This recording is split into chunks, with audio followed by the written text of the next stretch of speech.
Fala pessoal, como é que vão? Hoje a gente vai dar continuidade ao curso completo de Direito Tributário aqui no YouTube. Antes de dar continuidade, eu queria fazer um pedido. Se você está gostando desse conteúdo, por favor, deixa aí o seu gostei, deixa o seu comentário para que a gente possa continuar batendo um papo sobre esses assuntos e se inscreve no canal para acompanhar todas as novidades que eu vou trazendo por aqui. Com essas informações, eu consigo saber se o tempo que eu venho investindo aqui nesse conteúdo está sendo válido para você e logo se ele é bom para que eu continue fazendo esse trabalho. E também as críticas me fazem aperfeiçoar com relação ao trabalho que eu venho fazendo. Então, por favor, deixe aí essas questões todas no comentário. A aula de hoje vai falar sobre regra matriz de incidência tributária, mas a gente vai tratar ela de uma continuação da aula passada. Na aula passada a gente já falou de regra matriz de incidência tributária, mas nós paramos nos aspectos antecedentes da norma. Então, só para reprisar, a gente falou sobre os critérios material, o critério espacial e o critério temporal. O material que trata da hipótese de incidência,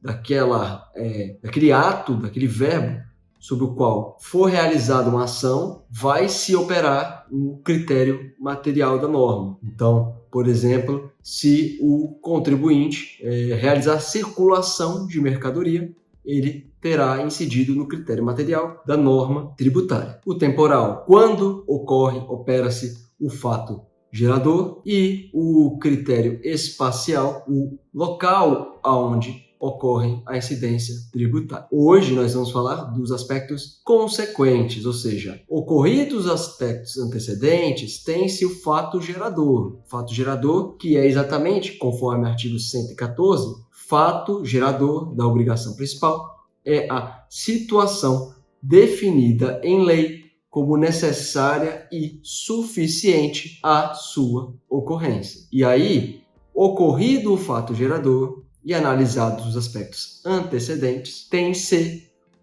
a possibilidade de análise e exame dos aspectos consequentes da norma tributária.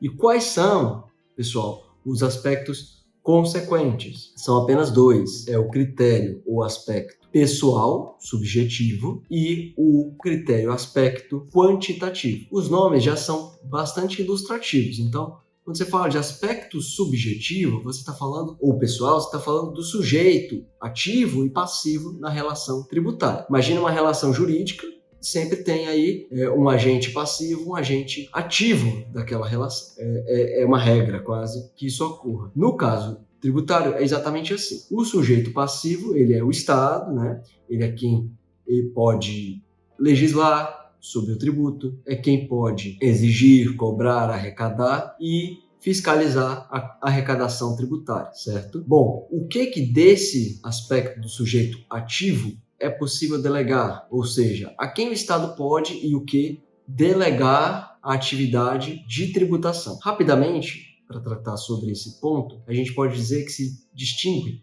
em duas competências. A gente tem a competência legislativa e a gente tem a competência ativa tributária ou capacidade tributária. A competência legislativa, ela é indelegável. Não se pode passar para um outro ente, nem entre União, Estado e município, se transferir o poder-dever de tributar. Então, se a Constituição apontou como o ente competente o município para legislar acerca do ISS, para implementar o ISS, não pode avocar o Estado ou a União essa competência. Do mesmo modo, com um tributo como o imposto de renda, que é de competência exclusiva da União. Não pode outro ente ficar responsável por fazer a legislação atinente a esse tributo. Já a capacidade tributária ou competência ativa tributária pode sim ser delegada. Aí, nesse caso, como é que funciona? A capacidade, ela está adstrita à ação de exigir, de cobrar, de arrecadar e fiscalizar a tributação, a relação tributária. Então, a União, o Estado, o município, que detém a prioristicamente essa capacidade, pode delegar a outro ente público e, inclusive, até um particular. Eu vou dar um exemplo aqui um pouquinho diferente, mas que é exatamente o que explicita essa possibilidade de delegação da função, da competência ativa tributária, ou capacidade tributária. É quando, no caso do ITBI, Imposto sobre Transmissão de Bens Imóveis, o ente competente para esse tributo, na função legislativa e também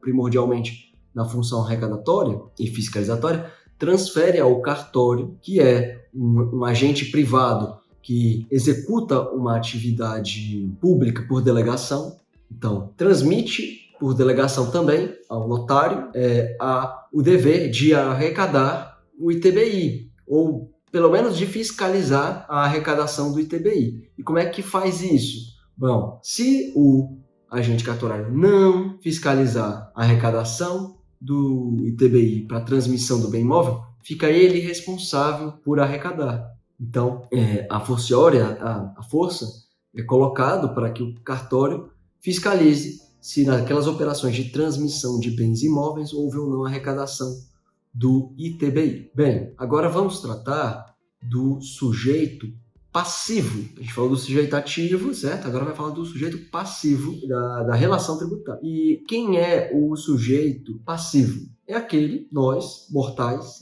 que somos obrigados a pagar tributos, sobre quem é exigido pagar o tributo. E aí, essa pessoa que é responsável por pagar, por também realizar obrigações instrumentais, que é para informar o que o fisco exige que seja informado, né?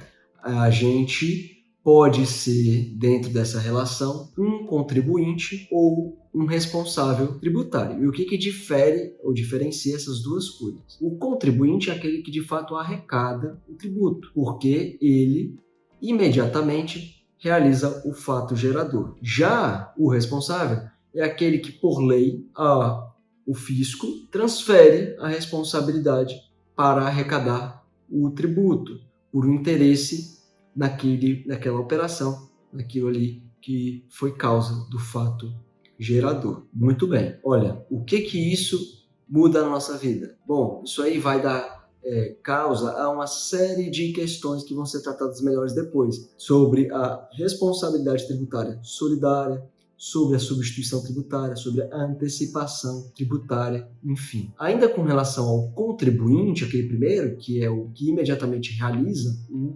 fato jurídico tributário, ou fato gerador, ele pode ser um contribuinte de fato ou um contribuinte de direito. E o que é que são essas definições diferentes sobre contribuinte?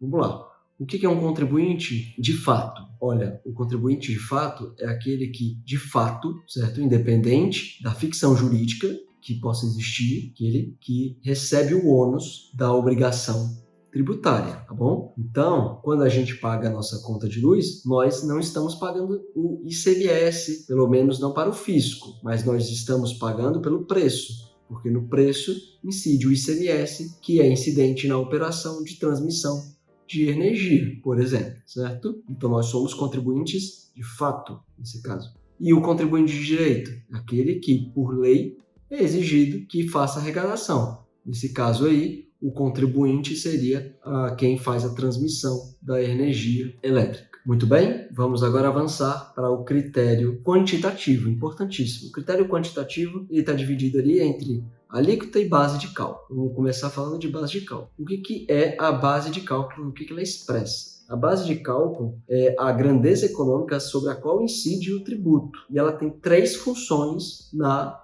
relação tributária, na forma como a gente analisa uma relação tributária. Na regra matriz de incidência tributária, o professor Paulo de Barros Carvalho, ele diz que a base de cálculo pode, então, demonstrar se aquele fato gerador realmente é o aspecto material, através de uma análise ali, econômica sobre o fato. Então, se está identificado naquela grandeza econômica que realmente existe uma materialidade como a lei prevê.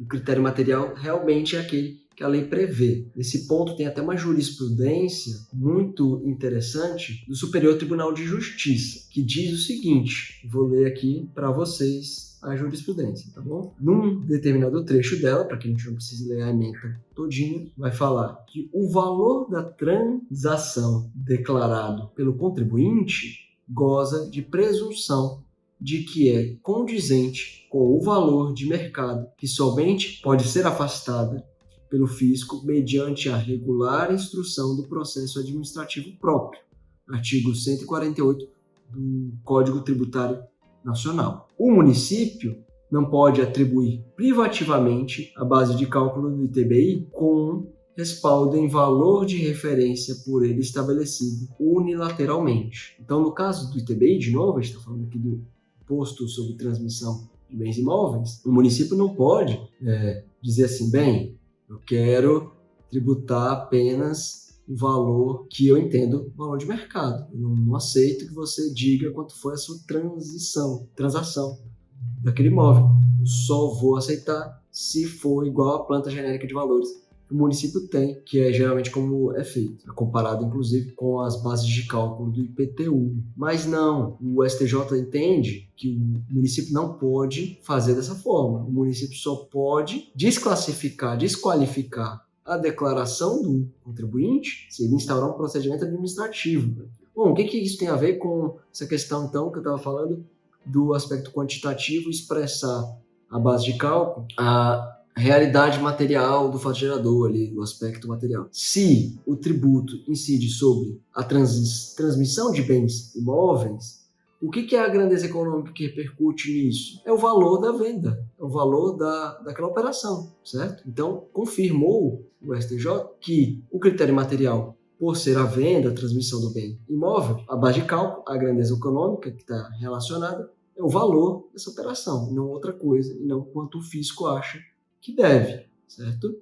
Outras duas questões que estão envolvendo a base de cálculo seria a grandeza econômica, justamente, quanto será que está relacionado com aquele fato gerador, aquela incidência tributária, certo? E a proporção, se é proporcional à base de cálculo àquela operação. Ela gerou muito lucro, gerou muita receita, então por isso a base de cálculo é mais alta, ou a base de cálculo está muito alta para pouca receita, lucro que aquela operação gerou. Então precisa espelhar a proporcionalidade, a razoabilidade, a base de cálculo com relação àquele fato que deu ensejo à obrigação tributária. O outro aspecto é o aspecto quantitativo, o outro ponto é a alíquota. A alíquota que é aquilo que incide sobre a base de cálculo, quando a alíquota é uma alíquota em percentual. Então, você tem a base de cálculo, incide sobre aquela base de cálculo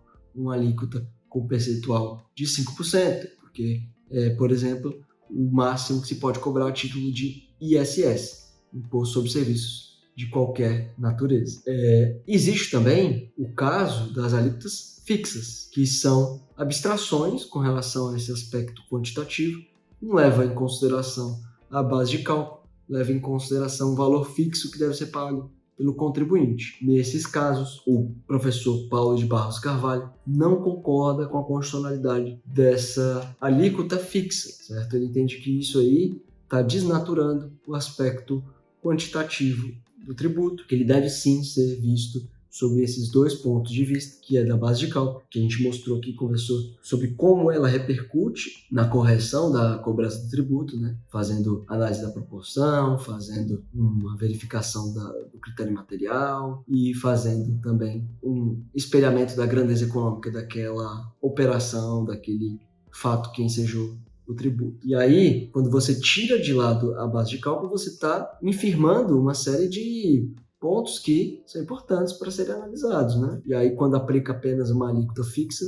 você, segundo a visão do professor Paulo de Barros Carvalho, está desnaturando o aspecto quantitativo do tributo, tá bom? Por hoje é só. Eu peço que, se você está gostando desses conteúdos, você, por gentileza, deixe aí seu comentário, deixe o gostei, se não gostou também deixe o que não gostou e se inscreva no canal para que você possa ir acompanhando os vídeos que eu venho colocando aqui, tá bom? Um abraço e muito obrigado. Até a próxima aula.